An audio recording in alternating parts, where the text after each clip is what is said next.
annual September 11th Memorial Ceremony. Today we honor and remember all the lives lost 24 years ago, especially our own Scotch Plains residents Matthew Horning, Mark Rothenberg, and James Walsh.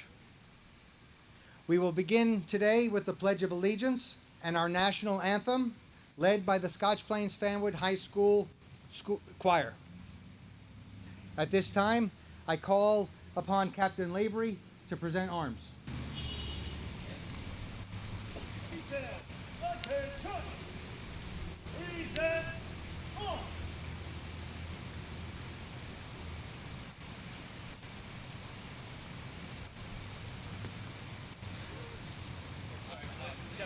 To the flag of the United States of America, to the republic for which it stands, one nation, under God, indivisible, with liberty and justice for all.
I'd like to invite Pastor Shaz Hutchinson of the Scotch Plains Baptist Church to come forward to offer an invocation.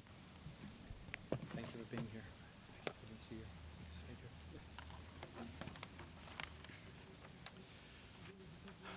I find it beneficial at times to remind myself of what we're doing. And invocation is one of those words that gets thrown around and we're not always sure what it means. It's the action of invoking. That's incredibly helpful, isn't it? It's the action of invoking something or someone for assistance as an authority. To invoke is to cite or to appeal to an authority for an action. Our invocation is an appeal to the divine to be with us and guide us in our actions. As I was thinking of that, I was reminded of a song that I learned 40 years ago doing camp work with young people. It's entitled Holy Ground, and I won't sing it, but I'll share some of the lyrics. This is holy ground. We're standing on holy ground. For the Lord is present, and where he is holy. These are holy hands. He's given us holy hands. He works through these hands, and so these hands are holy. These are holy lips. He's given us holy lips. He speaks through these lips, and so these lips are holy. Join with me in our prayer of invocation, our appeal to divine authority. Holy One, we stand here on holy ground, made holy by your presence. We stand here on holy ground, made holy by our purpose to gather here in remembrance and in honor, to gather in sorrow of spirit and in the peace of your promises. Grant us holy hands as we reach out in love and compassion. Grant us holy hands as we offer a hand up to the downtrodden and a hand to hold tight the brokenhearted. Give us holy lips as we strive to speak peace and comfort. Give us holy lips as we whisper consolation and shout justice. May we have holy feet as we rush to the rescue, and holy feet as we walk beside the lonely and the frightened.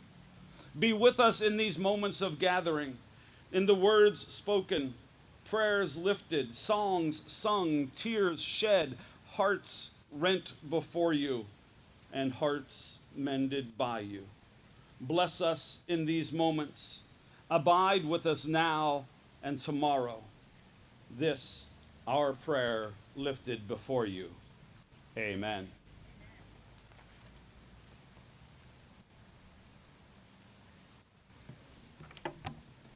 Everyone may be seated. Thank you, Pastor. Before we continue, I'd like to recognize some of the people that have joined us today. Diane and Kurt Horning, the parents of Matthew Horning. We are grateful for your presence again this year. Mrs. Horning will share personal remarks shortly with us all. I'm truly grateful that you participate each year. The families of James Walsh and Mark Rothenberg shared with me that they are with us today in spirit and that they are tremendously grateful that the township continues this tradition of remembrance. Our local elected officials and my colleagues on the town council, our Deputy Mayor Matt Adams, and council members Elizabeth Stamler, Rock White, and Ellen Zimmerman are with us. I see back there former Mayor Al Smith. Thank you for joining us today. Former Township Manager and our Union County Commissioner Al Mirabella is with us today. Our new Township Manager Margaret Heisey. Captain Lavery, thank you for organizing today's program, and joining with you Captain Ritchie and the members of the Scotch Plains Police Department. Our Fire Deputy Chief Skip Paul and members of the Scotch Plains Fire Department.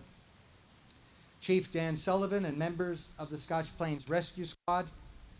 Chief Bacola, Captain Downing representing our neighbors in Fanwood, along with their departments. Thank all of you for being with us today. The work done some time ago by the Scotch Plains 9/11 Each year I try to acknowledge.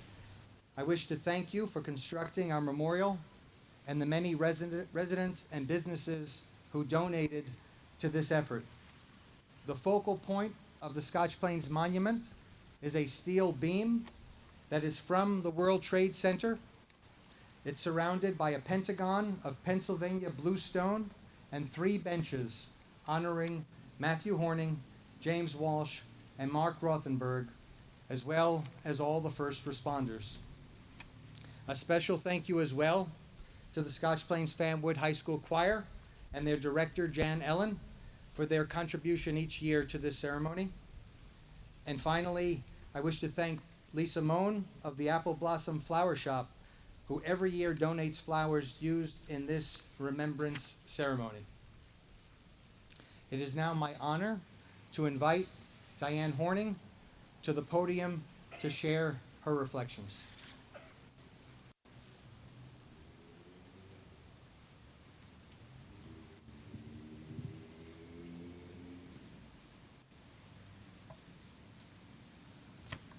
Thank you all for being here, for your service, for your gift of song, which was just lovely. I can't tell you how much that lifts our spirits. So thank you. Thank you for the words of the clergy. And I do have prepared remarks because I never met a podium I didn't like. But there were a couple of things I just wanted to say. This space, while we heard that this was holy ground, I'm asking you not to make it too holy. Don't make it so holy that nobody wants to come here. We were here one day, just sitting on the bench. I think we were eating our breakfast, and a father and his 2 little children came up. And he was very conscious of the fact that they were climbing on the benches and he wanted them to be respectful, but they were too little to really understand anything except this was fun. And so I told the father, no, my son liked little kids, and we like little kids, and don't be too strict about this memorial. So he let them play, and the one little boy said to me, "Hi, my name is Teddy. I have a nickname too. My nickname is Theodore." And we loved it, and I know my Matthew loved it. So let's not make this a scary place. Let's make it a place we want to be, and we want to remember them. The second thing that I thought about was that we all need tangible evidence. It's very nice to talk about feelings, but we all need something tangible. 2 years ago, a lot of you remember, it was pouring rain. But when we came out of the ceremony, which was held indoors, there was a beautiful rainbow. That tangible evidence was great. We just came back from Virginia visiting our daughter who lives in Arlington. Now, they had their own horror that day, and every year they have a 5K. It's a run for my grandson, it's a walk for my daughter, it's a crawl for me, but we do it. And we do it for the benefit of the sheriff's foundation and the rescue workers and the fire department. And it's joyful.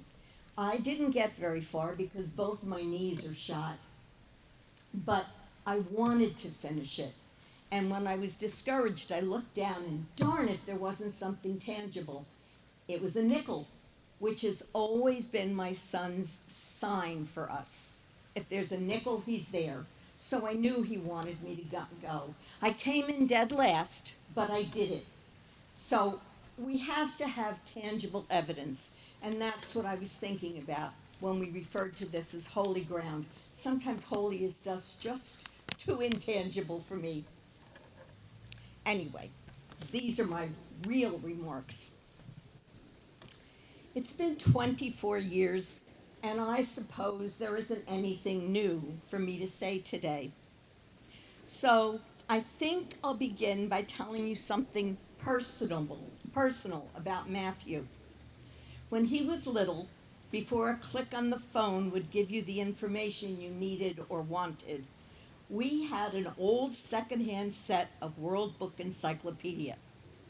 This was not the classier Britannica. This was the easier set with larger print and lots of pictures. Some of you of my vintage will understand that. These books were housed on the lowest shelf of our bookcase. And even before he could read, Matt liked to choose a volume and look at the pictures. His favorites at the time included anything with trains or dinosaurs. And he also liked those plastic overlays where you could see what was inside the human body. But sometimes he would stumble on a picture that troubled him. He would see scenes of Hiroshima, or the aftermath of an earthquake, or the devastation of a fire, and he would ask me about these and get really worried and begin with his what ifs. I could remember my dad getting really frustrated by me with all the what if questions I asked as a child. Mine usually began with, yeah, but, and he would finally end the conversation saying, there will be no more yeah buts today. Matt would present us with yeah buts, but he always followed them with what if.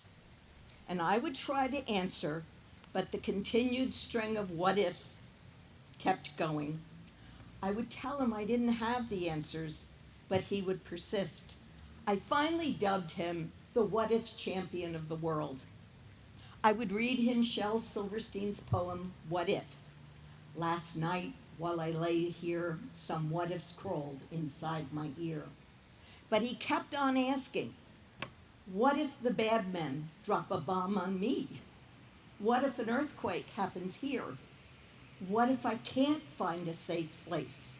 And so again, I tell him what I could and finally say, I just don't know.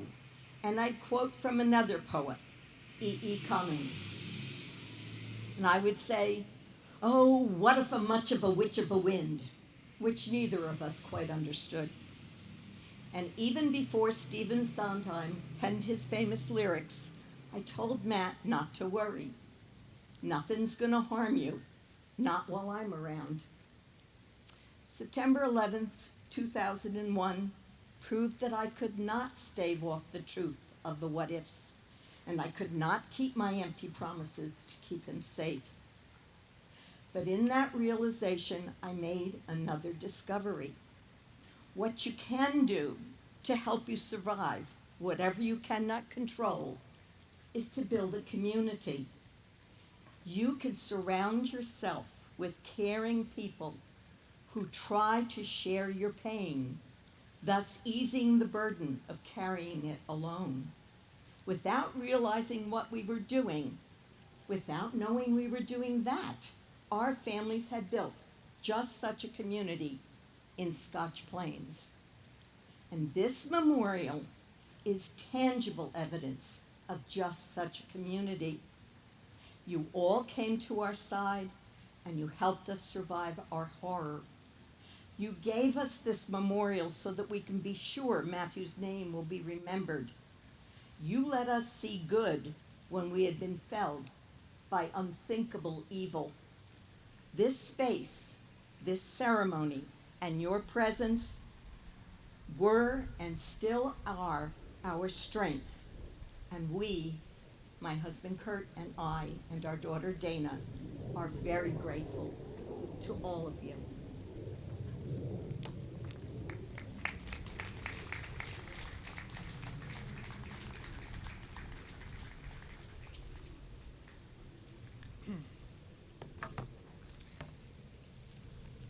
Thank you, Mrs. Horning, for your words and for your continued strength each and every year. Fellow residents of Scotch Plains and honored guests and friends, each year on this day we gather together to remember. 24 years ago, our nation was shaken by the tragic events of 9/11, and while the years continue to pass, the memory of that day and the lives we lost remain with us always. Here in Scotch Plains, our loss is deeply personal. We carry in our hearts three of our own. Matthew Horning, just 26 years old, working at the World Trade Center. James Walsh, 37 years old, a devoted brother and friend. Mark David Mickey Rothenberg, 52 years old, traveling for work on Flight 93.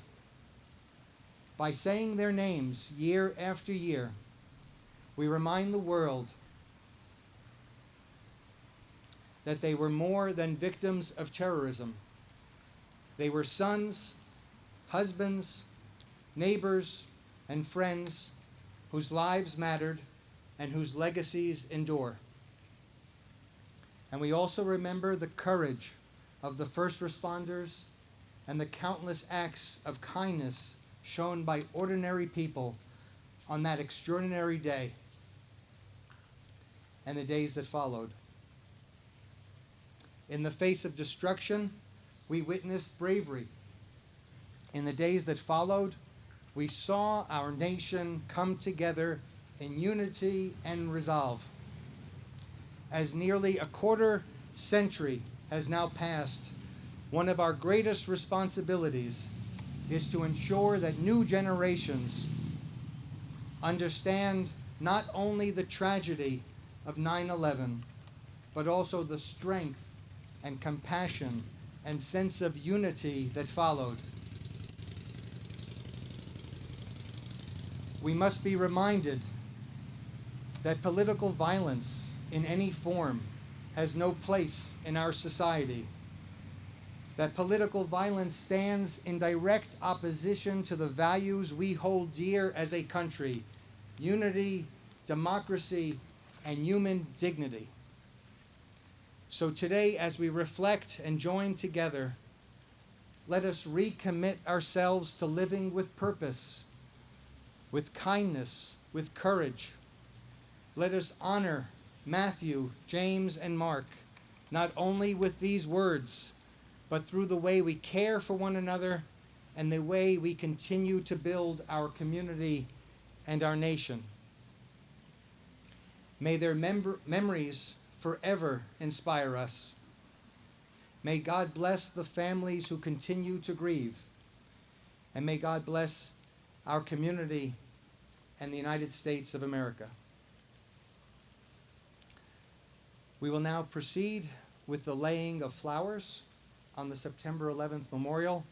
And I'd like to invite Mr. and Mrs. Horning first.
I'd like to invite my colleagues on the Scotch Plains Township Council and the administration to lay flowers on the wreath. And following my colleagues, I invite Captain Ritchie, Lieutenant Krantz, Deputy Chief Paul, Chief Sullivan, Chief Picola, Captain Downing, and any others who wish to participate in the laying of flowers.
wish to invite Rabbi Howard Tillman of the Congregation Beth Israel in Scotch Plains, and followed by Father Andy Pratcher of the St. Bartholomew the Apostle Roman Catholic Church to offer closing prayers. Following the benediction, the Scotch Plains Fanwood High School Choir will conclude today's remembrance with America the Beautiful, and I encourage everyone to please join in and sing with the choir that beautiful song. And I want to thank everyone for joining us today to commemorate the 24th anniversary of the 9/11 attacks on our country.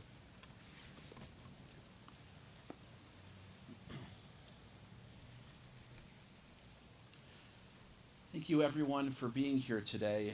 I know that it is an important day for all of us to mourn the nearly 3,000 lives that were lost on that horrific day 24 years ago. Each of those lives was so much more than an individual. Every life is a world unto itself, filled with infinite potential and unlimited possibilities. And each of those whole worlds were cut short by the evils of hatred and terrorism, struggles that still strike our souls in our country today. We're also grateful to recognize the heroism of the first responders, the firefighters and police officers who ran into the disaster to help so many out of it. As our sacred text, as the Torah reminds us in the book of Deuteronomy, Chazak ve'ematz, be strong and resolute, do not be afraid and do not dread. We're blessed to have so many who embody this outlook in everything they do, those who were heroes 24 years ago and those who continue that vital work today. September 11th was more than just an attack on two buildings and so many innocent lives, but it was an attack on an entire worldview, an entire way of life. We sometimes wonder, how could two buildings represent all of that? But we know that buildings can bring us together, and the right ones can represent so much more. Just as those towers stood for more than steel and concrete, so too in our Jewish tradition, the temples in Jerusalem of old stood for more than just the stone they were made out of. So much so that we still mourn their destruction, even some 2,500 and 2,000 years ago, because they symbolize so much, a way of life and a belief system. When we mourn their destruction each year, we read the book of Lamentations and we say, Echa, alas, how lonely sits the city once great with people. She that was great among nations is now become like a widow. But as we do on all days of mourning, even those that are filled with so much pain, we strive to conclude with hope. We remember the heroes who saved us on that day. We remember how we came together, how we rebuilt. We again remember and commit to all that we still have to do. And as we say at the conclusion in that book of Lamentations, Hashivenu Adonai Elecha v'nashuva, Chadesh Yamenu kekedem. Take us back and let us return. Renew our days as of old. May we always remember September 11th. May we always remember those who lost their lives. And may their memories forever be a blessing. Amen.